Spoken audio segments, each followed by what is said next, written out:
பொறுக்கி நல்லா ஊர் பொறுக்கிட்டு வீட்டுக்கு வந்துட்டேன். சும்மாவே எனக்கு ஒரு நாள் போறதுக்குள்ள எங்க அம்மா கிட்ட பல திட்டு வாங்குவேன்.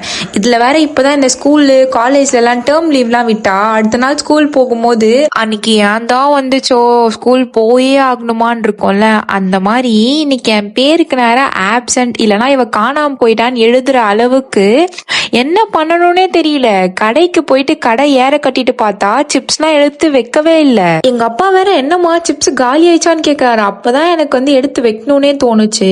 ஆவின் பால் அடிக்கிட்டு ஆரோக்கியம் அடுக்கல, இதுக்கு மேல நம்ம கடையில இருந்தோம்னா இழுத்துதான் முன்னும் அப்படின்னு சொல்லிட்டு எங்க ராஜமாதா கிட்ட ஒப்படைச்சிட்டு வீட்டுக்கு வந்தேன். வீட்டுக்கு வந்து பார்த்தா எங்க அம்மா அதுக்கு மேல ஒரு கடாயில வெறும் வெங்காயம் தக்காளி மட்டும் வதக்கி வச்சிருக்காங்க. என்னம்மா பண்ணணும்னு கேட்டா தக்காளி தொக்கு செய்யணும்ன்றாங்க. அதுல உப்பு போட்டாங்களா என்ன போட்டாங்க எதுவுமே அவங்களுக்கு தெரியலையா.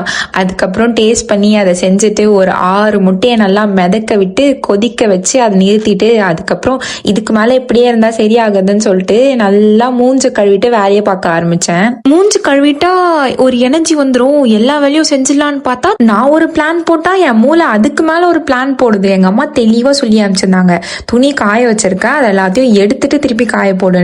நான் பாட்டுன்னு லூசு மாதிரி ஒரு அண்ணன் கூட ஃபுல்லா துணி எடுத்துன்னு போயிட்டேன். ஒரு 4 துணி தான் காய போட்டேன். அதுக்கப்புறம் அங்க இடமே இல்லை. அப்புறம் இங்க இருக்க எல்லா துணியும் எடுத்துட்டு அதுக்கப்புறம் திருப்பி அங்க இருந்து அண்ணன் கூட இங்க எடுத்துட்டு வந்து இங்க காய போட்டு ஐயோ அங்கைக்கும் இங்கைக்கும் அந்த அன்னக்கூடியும் துணியும் தூங்கி அலைஞ்சு நான் நடக்கிறது இல்லாம என் பின்னாடி இந்த பைரவி வேற நடந்து வந்துட்டே இருக்கா. அப்புறம் ஒரு வழியா துணி சாமான் சமையல் இது எல்லாத்தையும் முடிச்சுட்டு அதுக்கப்புறம் கொஞ்சம் மட்டைய மட்டும் காய வச்சுட்டு சரி சாப்பிடலாம் அப்படின்னு சொல்லிட்டு எங்க கொய்யாக்கா செடிக்கு வந்தா கொய்யாக்கா இல்ல.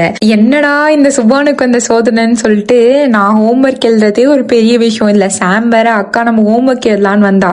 சரி அவளுக்கு முன்னாடியாவது நம்ம எழுதணும் அப்படின்னு சொல்லிட்டு அவ கூட உட்காந்து ஹோம்ஒர்க் எழுதிட்டு இருந்தேன்.